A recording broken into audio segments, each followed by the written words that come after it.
यज्ञों का करो अनुष्ठान, और घर में होनी चाहिए संस्कारी संतान, और धर्म के लिए कुछ देना चाहिए दान, क्योंकि दान देने से धन पवित्र होता है। और धन की 3 गतियां, दान, भोग और नाश।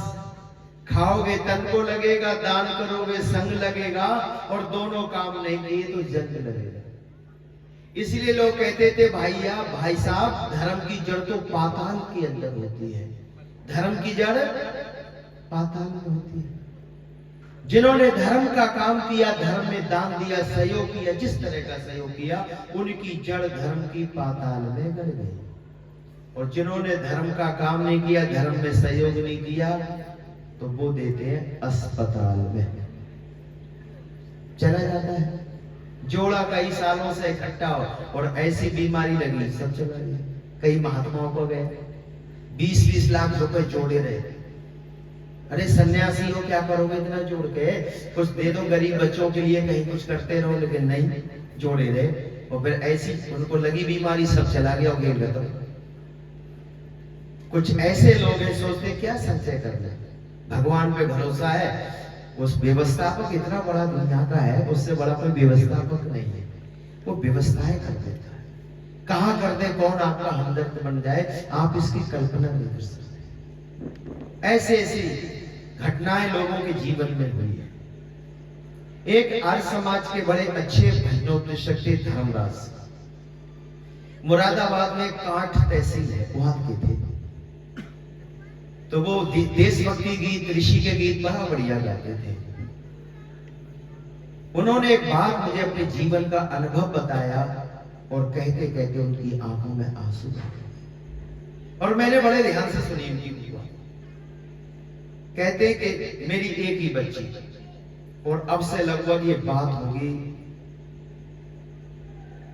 35 साल पुरानी, और वो बात उनके जीवन में जवानी के समय थी। पर मैंने सुनी 35 साल पहले। नया नया मैं भजनोपदेशक कथा करने की शुरू की। बोले मेरी बेटी की मैंने शादी की, लड़के वाले ने कोई मांग नहीं मांगी। मैंने शादी तय कर दी, और मैंने कहा कि ये प्रोग्राम दिन में निपटा लेंगे, अच्छा रहेगा। मई का महीना था, बहुत लंबा दिन होता है। लड़के वाले ने कोई मांग नहीं की, लेकिन जब बारात आई दिन में घर, उसका आतिथ्य किया, सम्मान किया। और थोड़ी देर में पैगाम आया लड़के के पिता का कि भाई मुझे दरवाजे पर 1000 रुपए चाहिए लगा। उस समय तो 100 का नोट जिसकी जेब में, कहते सेठ आदमी है, बहुत पैसा, 100 का नोट लिए घूमता है। उस समय लोग 1 रुपए में बहुत चीजें खरीद लेते थे। तो कहने लगे कुछ पैसे थे कि जिसमें बारात सब निपट जाएगी, अब 1000 रुपए कहां से लाओ? पड़ोसियों से कहा, बोले 1000 की बात करें, 50 रुपए जेब में नहीं। गांव की बात, बड़े परेशान। एक बार आगे संदेशा, दूसरी बार फिर आए, बोले कि अब लगता है कि बारात वापस जाएगी। ये सच्ची घटना बता। और मैं कमरे में जाकर के आसन जहां संध्या करता था, वहां बैठ के मैं रोने लगा। और मैंने कहा प्रभु, मैंने जीवन भर तुम्हारे भजन गाए, लेकिन इस लड़के के पिता को पता नहीं क्या हो गया। पहले कुछ मांगने की मांगता तो मैं करता ही नहीं शादी, क्योंकि मेरा वजूद नहीं। अब मैं 1000 रुपए लाऊं कहां से? वो कहता है कि लाओ, नहीं तो बारात वापस। मेरी बेटी की क्या बारात आज वापस चली जाएगी? तीसरी बार संदेशा आया, कह दो ठाकुर साहब से व्यवस्था कर रहे हैं या हम बारात वापस ले जाएं। जब ये संदेशा मेरे भतीजे ने दिया, फिर तो मेरी आंखों से और आंसू गिरे। और मैंने कहा अब ये बारात वापस ही साथ जाएगी। मैंने कई जगह पूछ लिया, कहीं नहीं। 150-200 रुपए लोगों पे निकले। बस उतनी देर में एक घटना घटती है। और उन्होंने कहा कि एक व्यक्ति मेरे दरवाजे पर आया और उसने कहा कि हमें धर्मराज जी से मिलना है। तो मेरे भतीजे ने कहा कि ताऊ जी, कोई व्यक्ति आया है आपसे मिलना चाहता है। तो बोले कि कोई प्रोग्राम वाला होगा। उस समय मोबाइल तो थे नहीं, पत्र चलते थे या पेंटिंग मोबाइल थे लोग। ये फोन घरों में किसी किसी के भी होता था, सबके नहीं। मैंने कहा कि कार्यक्रम उन्हें लेना है मेरा, तो वो 2-3 दिन के बाद आए। मैं आज बेटी की बारात आई है और मैं कुछ समस्या में बहुत उलझा हूं, उनसे कह दो वो हाथ जोड़कर क्षमा चाहते, 2 दिन बाद आए, मैं बात करूंगा। जब उनके भतीजे ने कहा सर वो 2 दिन के बाद बात करेगा, आप 2 दिन के बाद आना, आज बहन की शादी है, बारात आई है और कुछ समस्या ऐसी आ रही, वो बहुत दुखी है। तो उस व्यक्ति ने एकदम कहा कि मैं प्रोग्राम कराने वाला नहीं, मुझे कार्यक्रम से कोई लेना देना नहीं है, मैं तो केवल उनसे मिलने आया हूं और बस 2 मिनट मिलना चाहता हूं और कुछ लंबी बात भी नहीं। उसने कहा ताऊ जी वो केवल आपको मिलना चाहता है और प्रोग्राम कराने वाला नहीं है, वो वैसे मिलने आया, क्यों आया है? तो उन्होंने धर्मराज जी ने कहा मैंने एकदम अपने आंखों के आंसू पोंछे और बनावटी चेहरा थोड़ा ठीक सा करके मैं बाहर आया। तो बोले मैंने उस व्यक्ति को कभी जीवन में देखा नहीं था। मैंने आकर के हाथ जोड़ के नमस्ते की, उसने मुझे नमस्ते बोला और फिर बोला मैं आपसे मिलने आया था। अच्छा ये लिफाफा है, ये आपको देना था। उसने मुझे लिफाफा दे दिया और बोला अच्छा अब मैं चलता हूँ, पानी के नहीं, पानी भी नहीं पीने में जाना है। और वो लिफाफा देकर चला गया और जिस जगह बैठा था मैं संध्या करता था वही आके बैठा और फिर आंखों में आंसू आने लगे। अब फिर आएगा लगा था, क्या व्यवस्था हुई या नहीं हुई? बोले एक बार मैं फिर रोया और फिर मैंने कहा ये लिफाफे में क्या देकर गया है? तो वो कहते थे जब मैंने लिफाफा खोल कर देखा उसमें 100 के 10 नोट रखे थे, 1000 रुपए थे और 1 रुपया था, 1000 1 रुपया, और मेरे शरीर में जान आ गई।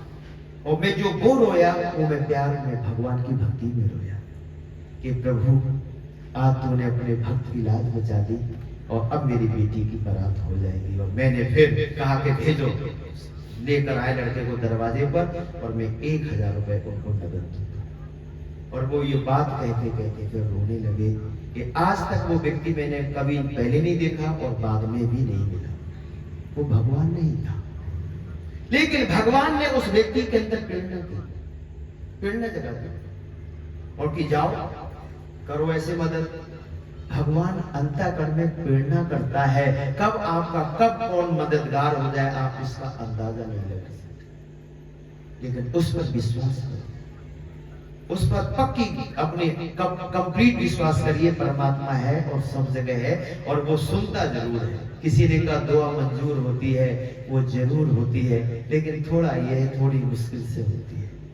आप वैसे ही बनो और भगवान से जुड़ने की कोशिश करो, क्योंकि परमात्मा सुख स्वरूप है, आनंद का भंडार है। और बड़ा प्यारा एक गीत याद है कि अपने भक्तों में हमको बिठा लीजिए, ठोकरे खा रहे हैं बचा लीजिए, अपने भक्तों में हमको बिठा लीजिए, ठोकरे खा रहे हैं बचा लीजिए, नैया जीवन की है नाथ मझधार में, नैया जीवन की है नाथ मझधार में, करके कृपा किनारे लगा दीजिए, अपने भक्तों में हमें को बिठा लीजिए,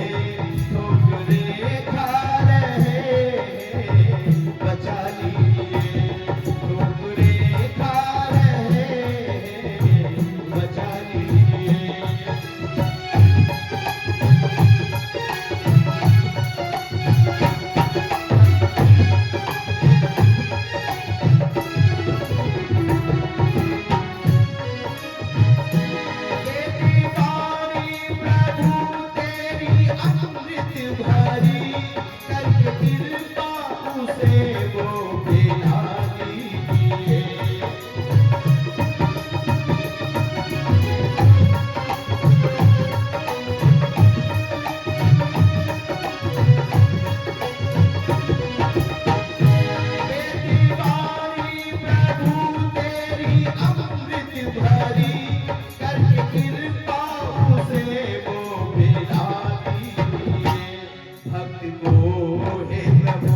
तेरा ही आसरा बोल हमको तू अपनी बिठा लीजिए, अपने भक्तों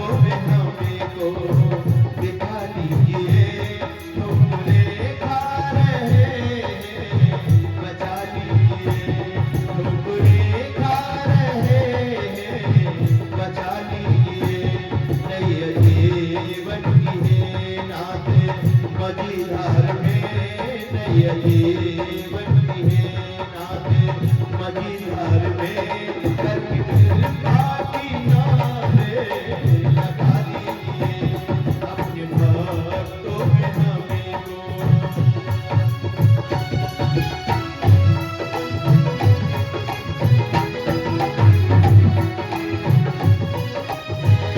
छा रहा है अंधेरा मेरी चारों, छा रहा है अंधेरा मेरी चारों, क्या दीपक उजाला जला दीजिए। मान होगा किसी का पिता, मान होगा किसी का पिता, मेरा तू ही पिता है लिखा दीजिए अपने भक्तों में हमें को लिखा दीजिए। ठोकरे खा रहे हैं बचा लीजिए, ठोकरे खा रहे हैं बचा लीजिए, ठोकरे खा रहे हैं बचा लीजिए। अपने भक्तों में हमको बिठा लीजिए, ठोकर